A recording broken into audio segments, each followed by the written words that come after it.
Il est là, le petit pied, il est là. Non. Non, donc c'est le trépied. Tu l'enlèves, on peut le casser, puisque là c'est du bois. On l'enlève. On n'a pas besoin.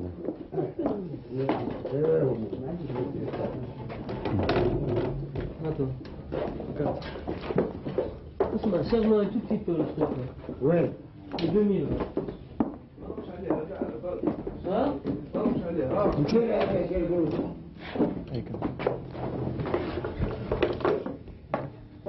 كمال دهان مخرج الشريط المعروف حول كاتب ياسين والفيلم القصير نجمة اللي اقتبسوا من كتابه، كان في المدة الأخيرة في الجزائر مع فرقة من تقنيين جزائريين وبلجيكيين باش يصور شريط حول المرأة الجزائرية. وفي الأصل هذا المشروع كان من المفروض يدور حول الكاتبة أسيا جبار فقط.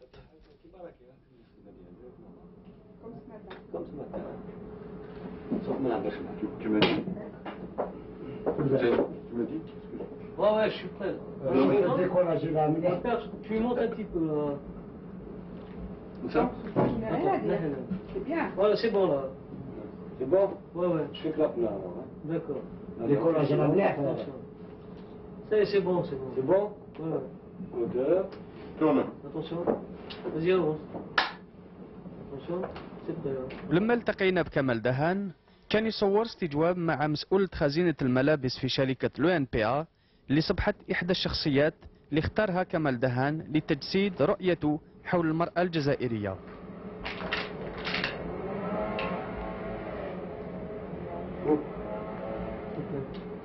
C'était un projet avec essentiellement Assia Djebar, disons. J'avais prévu de rencontrer des femmes, mais il y a, au niveau du projet initial, c'était la matrice du film, disons. Je pense qu'elle va peut-être l'être. C'est vrai qu'elle a un itinéraire important, c'est une femme qui a réfléchi sur l'histoire de l'Algérie, au travers d'un regard de femme et sur les femmes. Donc pour moi, c'était une personnalité importante, je veux dire comme guide, comme moyen pour réfléchir, parce que, entre guillemets, elle m'a aidé au travers de son œuvre à sentir, à aller à la rencontre des femmes grâce à son œuvre, ou parce que moi, en tant qu'homme, j'ai difficilement accès, simplement au travers de mes sœurs ou de ma mère, mais pas d'une manière globale, ni voir des femmes où il n'y a pas une relation familiale. Donc ça m'a ouvert des choses. Donc c'est vrai qu'elle permet ça. Mais au fur et à mesure, en réfléchissant sur le scénario, et ça arrive quand on tourne et on travaille et on rencontre une réalité qui est si forte, surtout à l'heure actuelle en Algérie, où l'enjeu, moi je découvre ça, j'avais pensé, mais maintenant c'est très clair, l'enjeu c'est du modernisme ou de l'archaïsme, ou disons, où tout le monde se bat et tout, c'est au niveau des femmes, c'est-à-dire que soit on trouve que l'excuse c'est les femmes, soit d'autres personnes pensent que c'est avec les femmes qu'on pourra faire avancer ce pays. Mais en même temps, il y a d'autres femmes qui ont un parler, disons, brut, qui ont un parler épidermique, qui ont un parler, je veux dire, du quotidien, de l'urgence et tout, qu'il faut mettre dans le film. Je veux dire, ça, il faut être honnête. Et ça, j'ai besoin de femmes du quotidien, de femmes qui travailleuses, qui réfléchissent ou sans réfléchir, qui disent ça spontanément, qui instinctivement et tout. Et ça, je vais à leur rencontre là maintenant. Je veux dire, je me suis dit, il me faut 4 femmes essentielles. Je veux dire, autour de là, il peut en avoir 6, 7. Mais je veux dire, comme matrice, c'est une femme, bon, comme Madame Assia Djebar, donc c'est plus la peine de dire qui c'est. J'espère que les Algériens la connaissent. Et puis, je me suis dit, quelqu'un qui enseigne, quelqu'un qui est formateur, qui donne de la culture aux enfants. Donc j'ai rencontré une enseignante qui réfléchit sur l'enseignement, qui enseigne, qui réfléchit au contenu et tout. Donc je l'ai confrontée à sa fille, parce que sa fille fait partie des enfants qu'elle forme. J'ai fait appel à une journaliste, disons, à quelqu'un qui communique, qui va à l'information, qui va...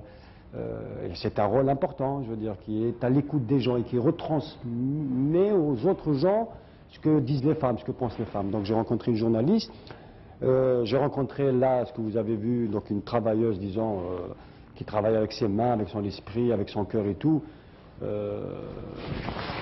disons une ouvrière. Et c'est drôle, hein, toute la symbolique, elle est mise dans un grenier, dans une société, à l'écart, récluse, on dirait. C'est bizarre, quoi. Hein. Vas-y, fais tes hâtes. Tu refais une situation.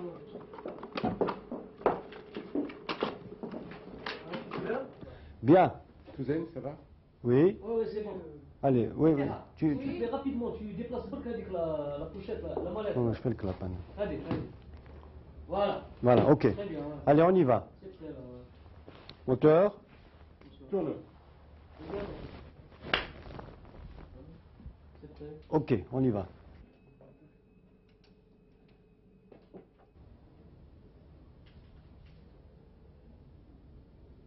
Coupe.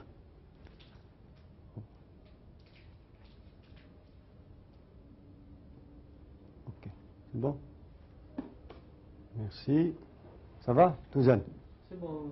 Ok. Bon, alors on prépare le plan suivant, Emmanuel. Hein.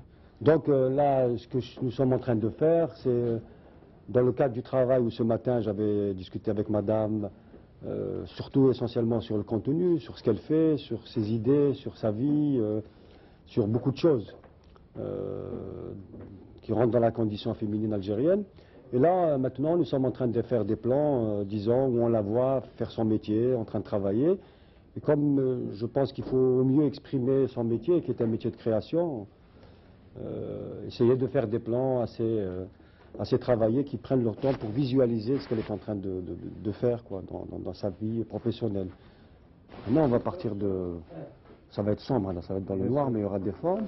Et puis on panote, donc c'est à peu près ici. Hein, voilà, déco. C'est à peu près ici. Tu verrais juste le panneau, comment que ça marche, si on peut partir du noir et la déco. Voilà.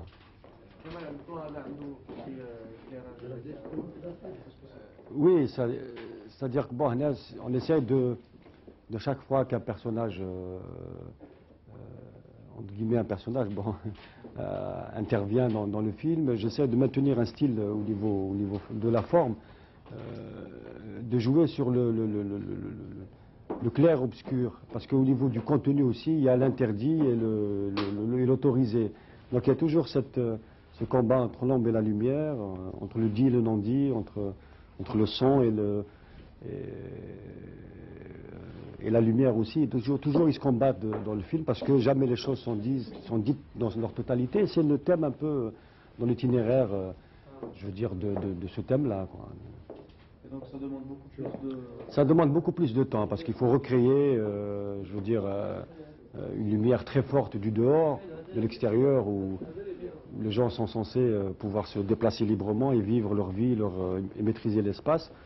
Et l'intérieur, où à la fois c'est l'intimité, où on peut se dire des choses, mais et aussi l'endroit où on cache, l'endroit où on est seul, où on ne peut pas communiquer. Et alors, s'ils se combattent au niveau même du travail formel du film et tout, c'est intéressant. C'est-à-dire que ça aide le contenu à passer mieux, et puis le contenu peut aider cette forme-là à mieux le porter et tout. Donc il y a ce jeu-là que j'espère marchera. Ça, c'est des tentatives qu'on fait dans les films, mais des fois ça marche, des fois ça ne marche pas. J'espère que ça marchera. Là, je suis en plein tournage, quoi. Enfin, voilà. Et puis, je dois voir une dame qui a fait la guerre d'Algérie, ça c'est important, c'est-à-dire qui est à cheval sur 2 générations. Donc sur l'histoire de la femme à une période bien précise où l'Algérie n'était pas libre, et comment elle fonctionnait comme femme, quel était son rôle, comment elle était aperçue par les hommes algériens, quel statut elle avait et tout. Donc ça, je dois tourner en principe demain matin. Et aussi comment elle regarde l'Algérie de maintenant, parce qu'elle continue son combat et elle continue à travailler pour les femmes et avec les femmes. Donc je trouve ça, c'est un élément primordial et important d'avoir ce genre de personnage. Et je suis très content que ça existe encore, parce que c'est toute une mémoire qui...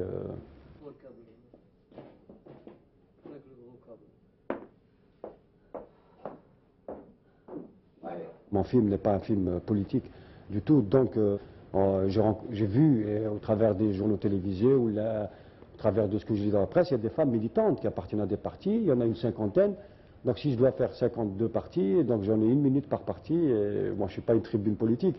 Donc ça j'évite, je veux dire qu'il faut soit faire un film sur la parole des partis politiques, et moi je crois que essentiellement, ça va être des femmes qui vont parler politique et défendre des partis. Donc, c'est pas intéressant pour moi, ça. Donc, j'évite ça. Donc, j'évite les femmes militantes à idéologie. Je préfère des femmes qui disent leurs sentiments, qui disent leur subjectivité et qui disent surtout leur féminité aussi. Moi, j'ai mes opinions politiques, mais je veux dire, c'est mon affaire, c'est mon problème quand je vote. Je veux dire, je les défends devant des gens ou un truc. Mais quand j'ai le rôle d'un cinéaste, je trouve que où je propose un film aux gens, à un public, je trouve que pour moi, c'est malhonnête sauf si je fais une commande. Je crois que l'Algérien, s'il doit prendre ses responsabilités, c'est vis-à-vis de sa femme, de sa sœur et de sa mère. Je crois que, parce que nous occupons la rue, et elle ne l'a pas encore occupée, quoi. La rue dans le sens, la vie civile. Elle l'a pas encore, elle l'occupe par petits moments, ponctuellement. Mais je veux dire, c'est comme me disait la dame ouvrière, elle me dit, oui, mais c'est des intellectuels. C'est pas l'Algérienne moyenne. Mais maintenant, il faut que l'Algérienne moyenne, il ne faut pas que ça soit dans les salons.